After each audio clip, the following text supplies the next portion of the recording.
Alright guys, TacticalRab back again today. I hope you're all doing well and enjoying your day so far, and wow, it's good to watch some proper Call of Duty yet again, but certainly some dramatic moments of the Black Ops 2 throwback going down last night. BigTymeR absolutely world-starring everyone, Scump potentially back to his best, and Methods getting roasted a bit as well, despite clutching a pretty nice 1v2 round 11. Very much enjoyed your thoughts in the comment section below. Hit the like button if you enjoy. Subscribe if you're new as always, I would greatly appreciate it. I mean, look at these two back on the main stage. Adam Killer Sloss, baby. This is like so cool to see. I mean, his beard is absolutely spectacular as well. But yeah, Killer Sloss, if you guys don't know this guy, 2013 world champion, legendary Call of Duty player, was around for a number of years, retired I believe after I think he was around in Black Ops 3, then Infinite Warfare he still played a bit. I think maybe he retired that season going into World War II. I think there was some drama with him in Infinite Warfare when like his team was, I don't know if it was Champs or some other event where his team turned up, he didn't even bother showing up or so for one of the matches and they had to forfeit. So yeah, Killer's been in his fair share of dramas in his career, but seeing him back in business here in Black Ops 2, especially because he was absolutely fried, was just fantastic to see. BO2 as well, of course, just alongside him.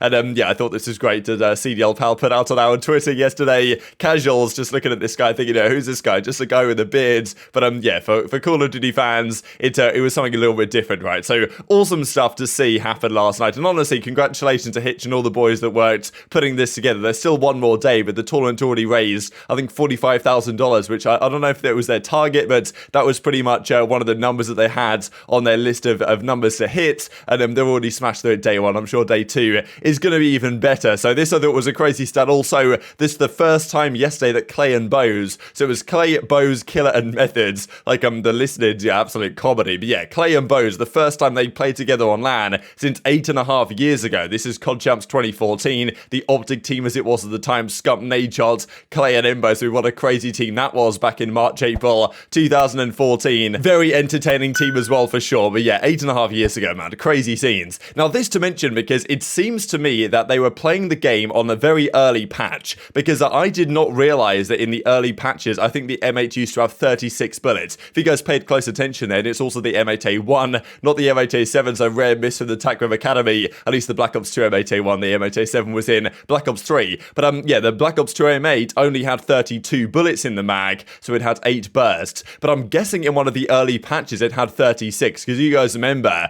the pre-patch game was rather different. The PDW was a dominant weapon, like the DSR shot very quickly. So like I kind of wonder whether that's well, a thing to consider, right? Because like if Scump pulls out the PDW or today or whatever, then they might realize that actually that was one of the dominant weapons in that early patch as well. So I'm guessing that's what's going on here into exactly why there were more bullets in the mag than they usually are. They probably took out a burst 1 or 2 patches into the game. Now even this from Killer, I mean, this absolute classic stuff. Throw Cherry Blossom on Loki. If you guys aren't familiar with Killer, he's got this whole thing about, well, certain camos, but also certain coloured ethnic chords give you some degree of advantage. I don't know if it was really Aches that was kind of promoting this as well, but there was also the ideas back in the day that, yeah, certain camos give you extra aim assist or give you extra, like, make you shoot straight or whatever, kill faster, something along those lines. And yeah, apparently Killer's super down with that, with the Cherry Blossom. Yeah, get that on. And I saw Aches had it on and Killer had it on as well. So just legendary stuff. And even as Method says before, the first series about to absolutely destroy Abner and Johnson, that being, of course, Scump and BigTymeR, the original greatest of all time. And Big T, like, this guy is absolutely killing it. He's making millions off stock trading, and then in his spare time goes to Texas and absolutely fries everyone. So such a great member to have had in the community, not just as a player back in the day, but also as a content creator. If you guys remember some of BigTymeR's old content from even several years ago now, absolutely hilarious stuff. So it was good to see him back on the stage. Now, this is one screenshot that Methods tweeted out from this first series. It wasn't looking particularly good for them. They got absolutely ultra fried. They got 4-0'd in this first series here by Scump BigTymeR. So I'm not exactly sure in this first game what kind of what players were playing under which account. I'm sure you guys know, but I know that Team 48 was none other than BigTymeR. So Big T goes 38 in 19,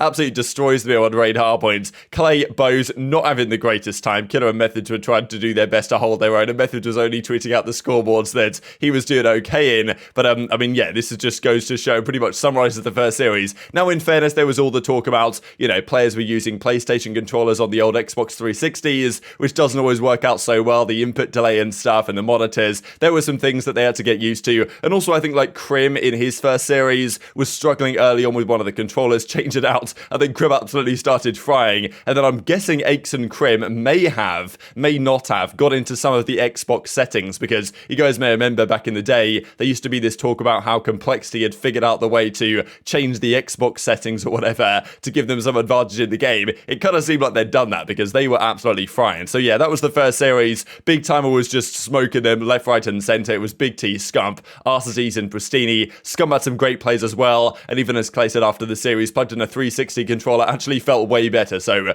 Clay was kind of getting costed by his equipment, you could argue, with that first series. But yeah, they got 4-0'd, and this is a nice clip as well that comes out here from Scump, where we pretty much the entirety of this standoff hardpoint, what a map it is. And honestly, it's just so great to watch Black Ops 2. We'll talk about it a little bit more later on today, but just the way that everything works so well in harmony. Scump made a great play here at the end to break into grannies, but also the final hardpoint of the map over at green to, well, get the job done there. But yeah, look at this 4-piece from Team B3, 1-2, and then just smokes the last 2 guys as well. So everyone was going down, and I mean, yeah, even look at this. The guy comes through the door, unlucky killer. Scump's gonna get the job done there. So just fantastic stuff. Scump posted up inside of his brand new home. This is his brand new home. He's named himself. He's taking care of the home invasion, and here's another one. It's Killer on the outside. Killer brought down as well. Inside the point, just accruing all of this time.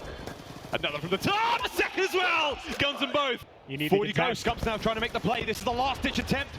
The lead's got to keep going. If they get in there and contest it, but there we have it. The lead's changed hands. Tie game! Tie game! No! Scumpy's in!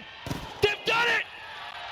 The last second possible. The second series was this one though. So Temp's team, Temp, Rambo, Shotzzy, Mack, would have been Karma's team, was facing the Slayer and Co, Envoy, Crimsix, and JCap. Map 1, Temp drops 48 kills, 24 deads. Aix drops 40 kills. They were absolutely fried, both of these guys. Temp was killing it in the respawns, but in Search and Destroy, put him in a 1v1, he was getting world starred every single time. We see that as this kind of series progresses here. Crim was I mean, look at this guy. He's got the vape pad. He was absolutely loving it. He can wear his shorts. He can just vape on main stage. Different scenes to what we've seen in Call of Duty stuff in the professional side. So yeah, really enjoyed the relaxed atmosphere of this. And yeah, then we go into a Search and Destroy. It was actually here Envoy who had a chance to 1 versus 2 to tie up the series, but it didn't happen. Merc takes him down, and that's a 2-0 advantage over Team JCap, which swiftly becomes a 3-1 advantage. But then this is where the series goes crazy. So this, I think, was the best series of the day. The other side of the stage, Shotzi's team were up 3-1 map count in a best of 7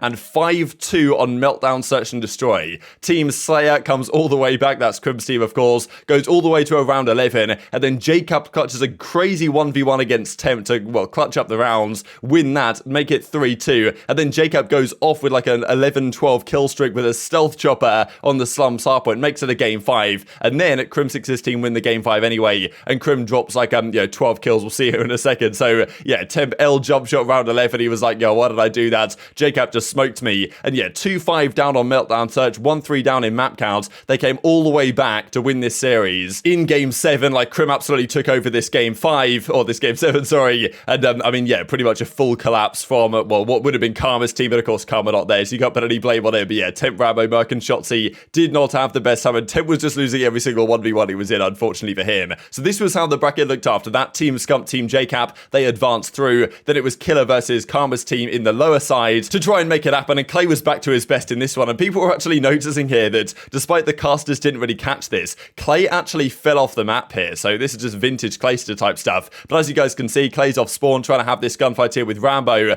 and then Clay is like, I mean, you can see his arrow here, he's kind of strafing around trying to look where Rambo's coming from, and accidentally falls backwards straight off the map, and his arrow just flies off to the sides. And I think Rambo was EMP'd, and when that happens you actually can't see the kill feed in the bottom left hand side, so people didn't realize that Clay had fallen off. But that's indeed what happened here, right? And that's one of the things about Black Ops 2. It was the very first time that Call of Duty had ever had a codcaster, and it really wasn't that good, right? The fact that it's a tiny part of the screen, it's unfortunate. The codcaster was better, then the game would be even better to watch than it already is. But it was literally the first time we'd ever had anything like that in COD history, so I guess they deserve some credit for at least creating it. So Merc's team, I believe, went up 2-0 here, but then Killer just dominated. I mean, look at this. Killer and Bows, 30 and 17, 28 and 19 respectively on Capture the Flag. They were doing damage. Methods is bringing the flags in as well. A 4-0 stomping here on CTF Rays. I do wonder about CTF being the mode for next year actually as well. And then this was a standoff Search and Destroy. And this is crazy to me because I think, it was Bows that clutched a crazy 1v2, took down Temp in a 1v1. They really shouldn't have lost Temp as well to make it around 11. Then the very next round, this happens. Methods found himself in a 1 versus 2, got the first kill here on Shotzzy, and then again a 1 versus 1 against Temp. So Temp was in 2 1v1s, back-to-back rounds. You guys probably can't really see what's going on because the screen is tiny, but you guys know what I mean. Methods puts the bomb down,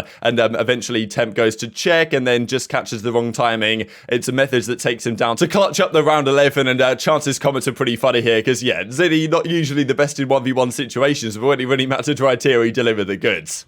Check the angle. Shotzzy's got ants in his pants, and he's already moved.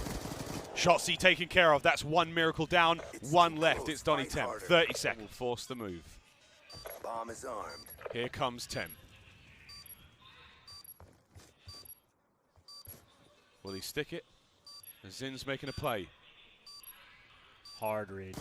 Oh! Ziddy for the winning! Go! Ah, yeah! Oh, I made it to the stage. Oh, my God. What a round, baby! Oh, and the man in the 1v1 can't deliver, but you put him in a horrible spot.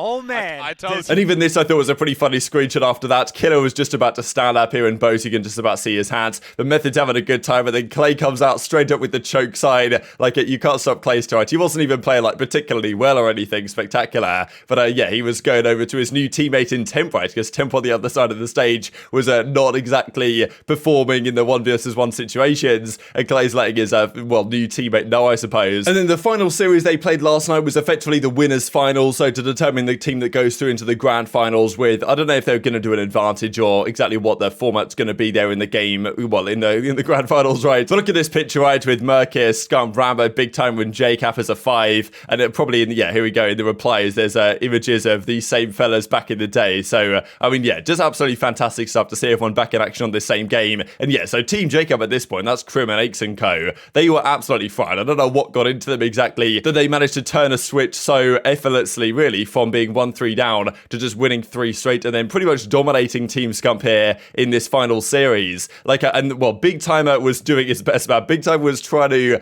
do his absolute utmost to clutch up here and carry Team Scump to victory. And that's the thing. People talk about Crim, people talk about, even Karma and Scump being the greatest of all time, but there's a good reason why people call Big T the GOAT. I mean, look at this. I've got to put it on the big screen for you guys. JCap gets absolutely destroyed. So this is at medium P, I believe, is Pristini. Team 4B. That might actually be a B, not an 8, as I said earlier, but that is BigTymeR, and then B3, I think, is Scump. So that's what's going on over this side of the stage. But yeah, Crim gets taken down by BigTymeR. Look at this. JCap gets absolutely spun on by... And then, honestly, Envoy was, like, maybe the worst recipient, because he then gets... Well, he dies to the third guy, and then BigTymeR picks up the ace within about 15 seconds. So, yeah, that was absolutely phenomenal stuff. And just look at this lobby, right? You've got Aches, 2-time world champion, Crim, 3-time world champion, Envoy, 1-time world champion, Cap, 2-time world champion, Arcitys has won it twice, Pristini's won it once, Scump's won it once. Like, the only non-world champion in this lobby out of the 12 rings was BigTymeR, right? And he was the one making the most plays. But yeah, the series eventually goes the way of Crim's team, JCap's team. That's a 4-1 advantage for them in the end, so they probably moved through as favourites. In fairness, you would think a team with Crim and Aches in this game should be the favourites regardless. But that means that today we've got the losers finals, Team Killer versus Team Scump, and the winner of that plays Team JCap in whatever format the finals is going to be for a chance to win the $25,000 championship. So just fantastic stuff. It was great to watch Call of Duty being played on this level yet again. And yeah, looking forward to the conclusion, because certainly a lot of dramatic moments were going down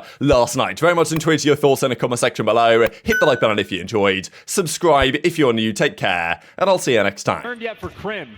He is here to make the play. Oh, no! Wait a minute! This is Big T. Big T still at going. his best. He's on for the ace!